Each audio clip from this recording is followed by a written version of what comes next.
Hey guys, it's Zoe. Welcome back to my channel. Last week I couldn't film because I left my assignments till last minute. If you're a student, don't procrastinate because that's like one of the worst things you can do to yourself. Before I start, Happy Mean Girls Day. My friend Michelle started a podcast with her other friends.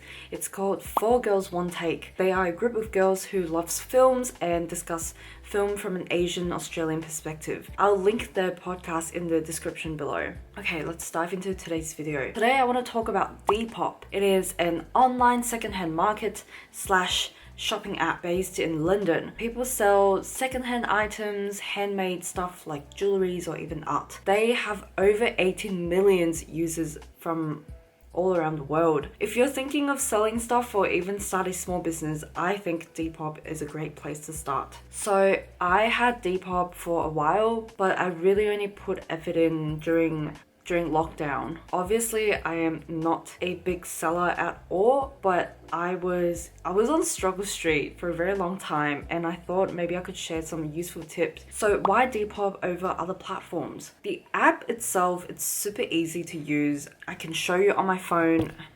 Hang on. Okay, so we open the app. As you can see, there's like the feed page, explore page, the search page. It's like loading. Oh, yep.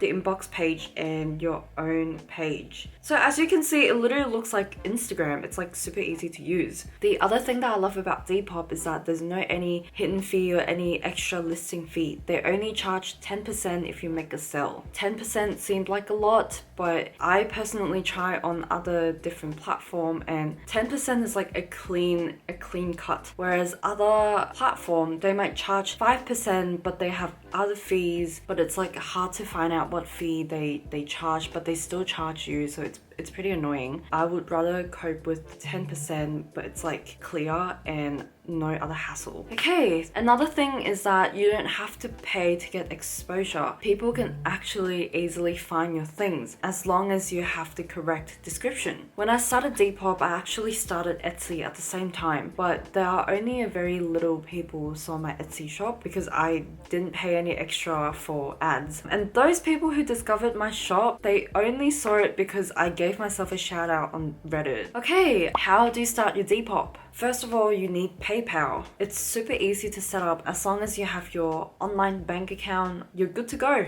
You can just go on PayPal and sign up.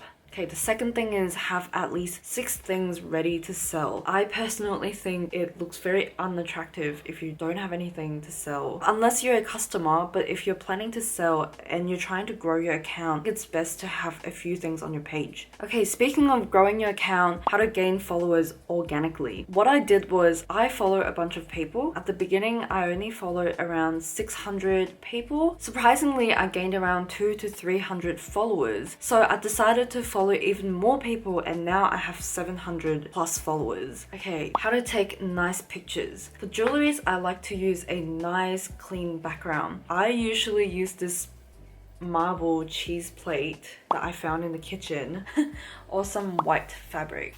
So this is the fabric that I would use.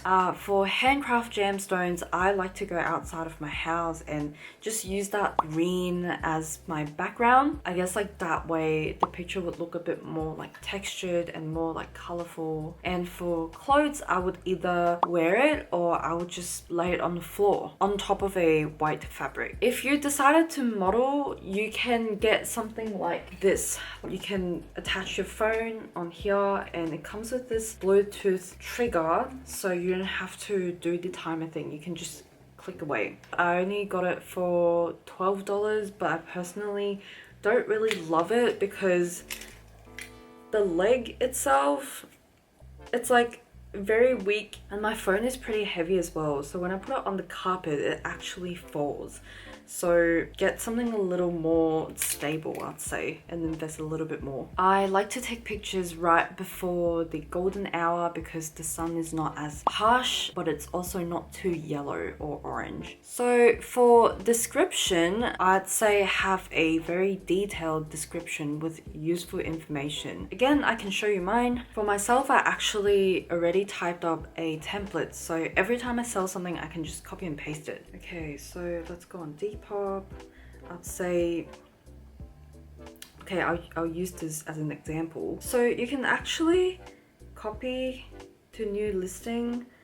This is what I've already typed up ages ago. So the first line I would usually just say like the name of the item, and then I'll have a little dot points. In the middle section I would have the color, the measurement, and the material. Towards the end I would have notes. For mine says free shipping within Australia, sales are final, no trade, no hold, feel free to message. And you can also include 5 hashtags. Use your hashtag wisely. Okay, so general tips as a seller. Oh my gosh, this is probably gonna be my number 1 tip. Don't message people and say like, oh, come look at my shop.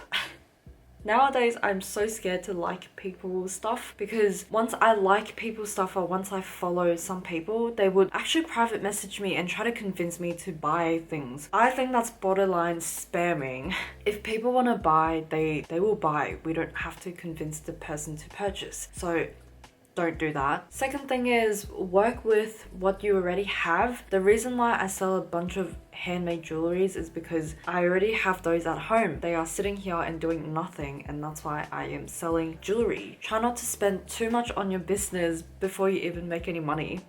Third thing is, I'd say have a shop policy. They do have a default one, but I personally think having your own will make things a bit clearer. For example, can you put on hold? Do you do any trade? Do you accept return or refund? Stuff like that. The fourth thing is turn off some of the notification. I don't know about everyone, but for me, when I just started, I was almost waiting for sale to happen. Whenever I see any notification from Depop, I'll get so excited and I'll go on the app. But turns out it's just people liking my item or just people following me. I got super distracted. I was kind of stressed as well. The fifth tip is, if you're planning to sell a lot of things, maybe you can consider to get those parcel bags. I have this small one. It's for some small items like the jewelries. I have the medium size. I actually got this from Kmart. It's actually quite cheap. I also have a bigger one. These ones are obviously for bigger items. If you get them in bulk, it's cheaper. But if you're only selling a few items, don't get 50 of those.